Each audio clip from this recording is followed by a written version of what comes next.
আমার কি মনে হয় জানেন, এই জিহ্বা পেয়ে কণ্ঠ পেয়েও যদি হরিনাম ভগবানকে স্মরণ মনন কীর্তন না করি, আজ জন্মে যদি অন্য প্রাণী হই না, হরি বলতে পারবো। জিহ্বা তো সবার আছে, কুকুর শুকুরেরও তো জিহ্বা আছে।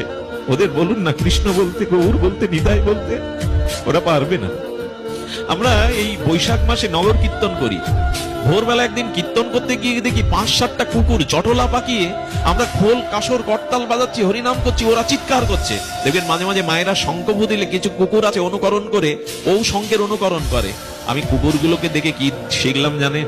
ওরা চিৎকার করছে আর বলছে, ওগো তোমাদের থেকে আমার কণ্ঠ আরো উচ্চস্বর, কিন্তু আমি তো তোমাদের মতো কৃষ্ণ বলতে পারছি না চিৎকার করেও।